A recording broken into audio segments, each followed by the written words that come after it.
కర్తాల్ మండల కేంద్రంలో మాజీ జెడ్పీటీసీ దశరథ నాయక్ కార్యాలయంలో విలేకరుల సమావేశం నిర్వహించారు. ఈ సందర్భంగా లంబాడి హక్కుల పోరాట సమితి రాష్ట్ర ఉపాధ్యక్షులు కర్తాల్ మాజీ జెడ్పీటీసీ దశరథ నాయక్ మాట్లాడుతూ గతంలో 2024 చేవళ్ల ఎన్నికల్లో రేవంత్ రెడ్డి ఎస్సీ/ఎస్టీ రిజర్వేషన్ ఏర్పాటు చేసుకుని గిరిజనులకు ప్రత్యేకంగా నిధులు కేటాయించడం జరుగుతోందని అన్నారు.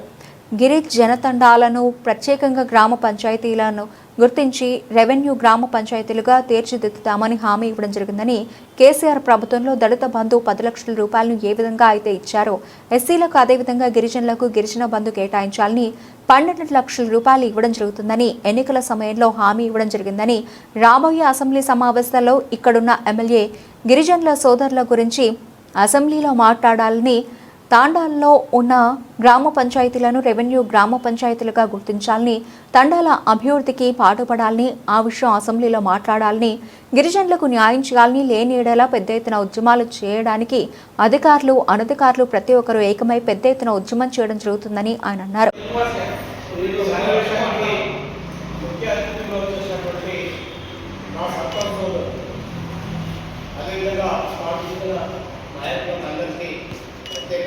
ధన్యవాదాలు తెలియజేస్తూ మరి ఈరోజు ఈ సమావేశం యొక్క ముఖ్య ఉద్దేశం ఏంటంటే, గతంలో ఏదైతే 2024 ఎన్నికల్లో రేవంత్ రెడ్డి గారు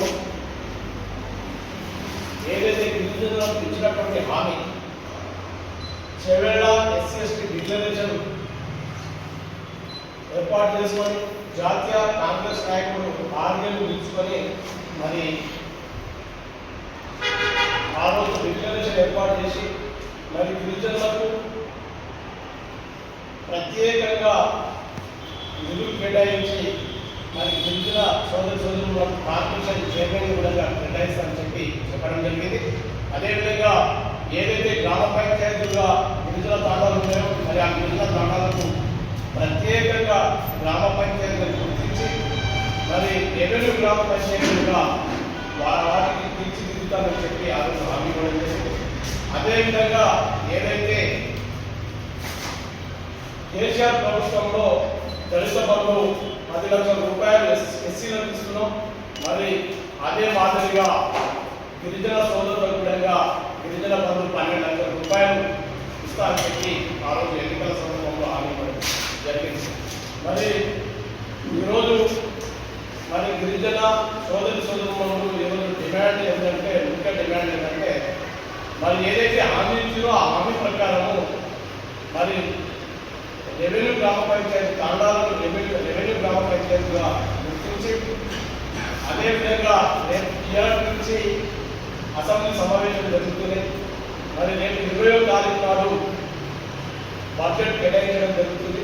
మరి ఆ బడ్జెట్లో మరి గిరిజన సోదరుల మనులను దృష్టిలో పెట్టుకొని మరి ప్రత్యేకంగా బడ్జెట్ కేటాయించి మరి గిరిజన సోదరులకు వారు ఇచ్చినటువంటి హామీని ఖచ్చితంగా నెరవేరుస్తారని చెప్పి మేము ఈ సభ ద్వారా ఈ మీడియా ద్వారా తెలియజేయడం జరుగుతుంది.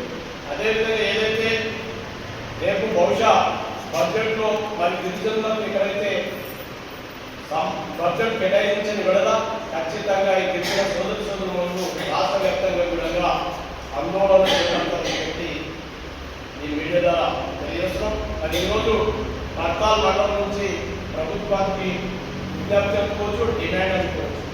ఎందుకంటే గత ప్రభుత్వము దాదాపుగా ఒక 9.5 సంవత్సరాలు పరిపాలిస్తే మరి ప్రత్యేక గ్రామ పంచాయతీలను కూడా ఏర్పాటు చేయడం జరిగింది.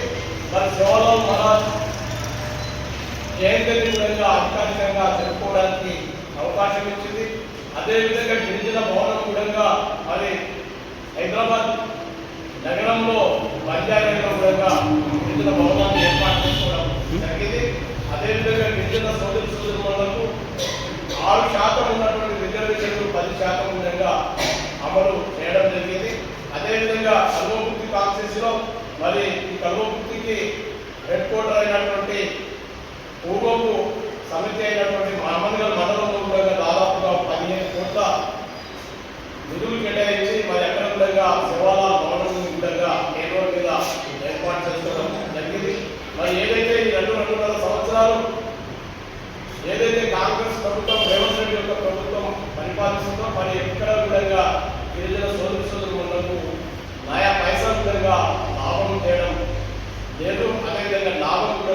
జరగలేదని చెప్పి ఈ సమావేశం ద్వారా మేము విన్నవిస్తూ మరి రాబోయే ఏదైతే అసెంబ్లీ సమావేశాల్లో మరి ఇక్కడ ఉన్నటువంటి ఎమ్మెల్యే గారు కూడా గిరిజన సోదరుల గురించి మాట్లాడవలసినటువంటి అవసరం కూడా ఉంది.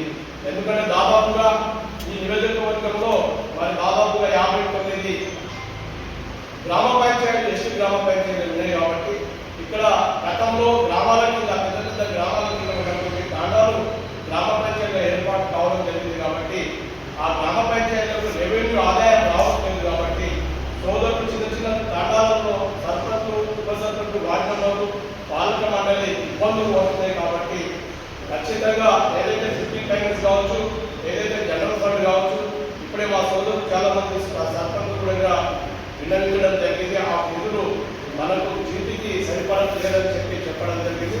ఏదైతే రెవెన్యూ గ్రామ పంచాయతీ గుర్తించి రెవెన్యూ ఆదాయం వచ్చే విధంగా చేస్తే అక్కడ ఉన్నటువంటి గ్రామ పంచాయతీలు కూడా ఎంతో అభివృద్ధి చెందుతుందని చెప్పి ఈరోజు ప్రభుత్వాన్ని విజ్ఞప్తి చేస్తూ, అదేవిధంగా ఏదైతే గ్రామ పంచాయతీ ప్రత్యేకంగా ఆ రోజు టీఆర్ఎస్ ప్రభుత్వం, కేసీఆర్ ప్రభుత్వం కేటాయించిందో గ్రామ పంచాయతీలు ఏర్పాటు చేస్తూ మరి ఎక్కడైతే గ్రామ పంచాయతీలు ఉన్నాయో మరి ఆ గ్రామ పంచాయతీలు కూడా 80% బీటీ రోడ్ వేయడం జరిగింది. 20% అక్కడక్కడ గ్రామ పంచాయతీలు బీటీ రోడ్ లేవు. కాబట్టి ఖచ్చితంగా రేవంత్ రెడ్డి గారు కూడా ప్రత్యేకంగా దృష్టి పెట్టి బీటీ రోడ్డు కూడా రాష్ట్ర వ్యాప్తంగా తాండాలలో బీటీ రోడ్డు కూడా ఏర్పాటు చేయవలసినటువంటి అవసరం ఉందని చెప్పి సమావేశం ద్వారా తెలియజేస్తూ, అదేవిధంగా ఏదైతే గతంలో గిరిజనులకు న్యాయం జరిగినట్టు ఈ రోజు కూడా న్యాయం చేయమని చెప్పి మేము విజ్ఞప్తి చేస్తున్నాము. అదేవిధంగా ఏదైతే రేపు అసెంబ్లీ సమావేశాల్లో ఏదైతే బడ్జెట్లో మరి కేటాయించేటువంటి బడ్జెట్లో మరి గిరిజనులకు న్యాయం జరగకపోతే ఖచ్చితంగా రాష్ట్ర వ్యాప్తంగా గిరిజన సోదరులు అదేవిధంగా ప్రజాప్రతినిధులు, అదేవిధంగా అధికారులు, అనధికారులు కూడా పెద్ద ఎత్తున ఉద్యమాలు చేయడానికి ముందుకు వస్తారని చెప్పి ముందుకు రావాల్సినటువంటి బాధ్యత కూడా మన గిరిజన